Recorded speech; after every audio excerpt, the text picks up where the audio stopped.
नाटकांचा पण उल्लेख मगाशी आपण काढला तर मराठी रंगभूमीवर आता अनेक तरुण कलाकार दिग्दर्शक पुन्हा येत आहेत आणि खूप वेगवेगळे छान प्रयोग करत आहेत. मराठी नाटकंही खूप चांगली सुरू आहेत.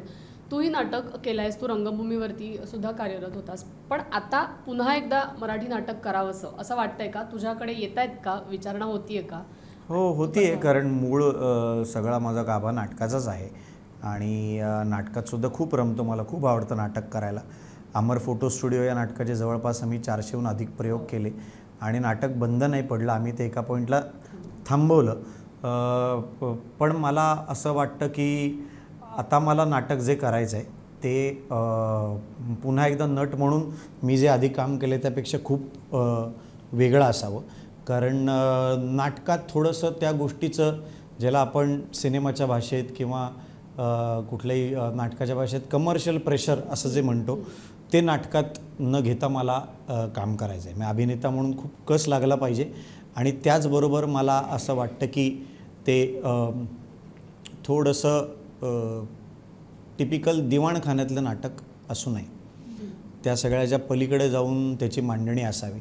तर अशा नाटकाच्या मी शोधात आहे, पण मला ते अशाच वेळेस करायचं आहे जेव्हा त्या प्रयोगांना मला वेळ देता येईल. नाहीतर ते मला खूप भयंकर टेन्शनचं वाटतं की आज आपण शूटिंग करतो आहे कुठेतरी मुंबईत किंवा कोल्हापुरात आणि रात्री 9:30चा पुण्यात प्रयोग आहे. मग ते शूटिंग संपवा आणि तिथे पोचा वगैरे, त्या प्रेशर मला नको वाटतं.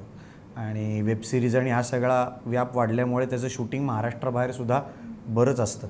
तर त्या नाटकाच्या प्रयोगाच्या वेळा गाठणं खूप एक चॅलेंजिंग गोष्ट आहे. तर मला ते जेव्हा नाटक करायचं आहे तेव्हा तो नाटकासाठी म्हणून वेगळा वेळ बाजूला काढून नाटक मला करायची इच्छा आहे. आणि तशा संहितेच्या आणि भूमिकेच्या आणि दिग्दर्शकाच्या मी शोधात आहे.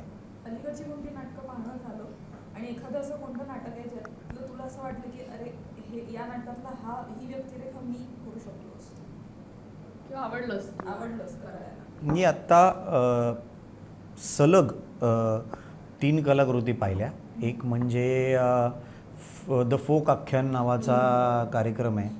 तो एका अर्थी जे आपण म्हणतो की तो फक्त ते काय एक गाण्याचा कार्यक्रम नाही, त्यात नाट्यसुद्धा भरपूर आहे. म्हणजे गद्य पद्य दोन्ही त्यात आहे सगळं. मला खूप आवडलं, मनापासून आवडलं.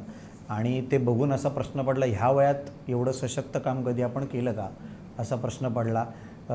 त्या सगळ्यांचं ते काम करताना जी ऊर्जा होती ती मला प्रचंड भावली. आणि खरोखर असं वाटलं की आपल्यातल्या ज्या लोककला आहेत महाराष्ट्रातल्या, त्याच्यावर त्यांनी एक उत्तम कार्यक्रम उभा केला आहे. मग मी चंद्रकांत कुलकर्णी सरांनी दिग्दर्शित केलेलं, क्षितिज पटवर्धन लिखित, ज्यात सचिन केडेकर मध्यवर्ती भूमिकेत आहेत, ते भूमिका नावाचं नाटक बघितलं. तेही मला प्रचंड आवडलं. कारण एक खूप अवघड विषय, म्हणजे ह्या सगळ्या मंडळींनी थोडं एक साधं सोपं सरळ नाटक केलं असतं तरी ते चाललंच असतं, पण त्यांनी थोडासा अवघड विषय निवडला आणि तरीसुद्धा एवढी सशक्त कलाकृती उभी केली. तर मला खरोखर खूप त्यांचं कौतुक वाटलं. आणि यामुळेच असं वाटलं की हे कलाकार म्हणूनच एका अर्थी इतकी वर्ष प्रेक्षकांचे आवडते कलाकार आहेत, कारण दरवेळेस ते स्वतःच्या कम्फर्ट झोनच्या बाहेर येऊन काहीतरी करतात. आणि आत्ता तोडी मिल फॅन्टसी नावाचं नाटक मी बघितलं, तेही मला खूप आवडलं. कारण अत्यंत एक ज्वलंत विषय, वेगळ्या प्रकारची मांडणी आणि पुन्हा एकदा तरुण कलाकार आहेत जे स्टेजवर अभिनय करतायत, गातायत, नृत्य करतायत, या सगळ्या गोष्टी एकत्र करतायत. तर हे सगळं, या 3 कलाकृती आत्ता मी बघितल्या. त्याच्या आधी वरवरचे वधूवर बघितलं होतं, सखी सूरतचं, तेही खूप आवडलं होतं. तर या सगळ्या कलाकृती बघून मला खरोखर म्हणजे असं वाटलं की सॉलिड काय काय चालू आहे मराठी रंगभूमीवर, प्रायोगिक व्यावसायिक रंगभूमीवर अप्रतिम प्रयोग चालू आहे.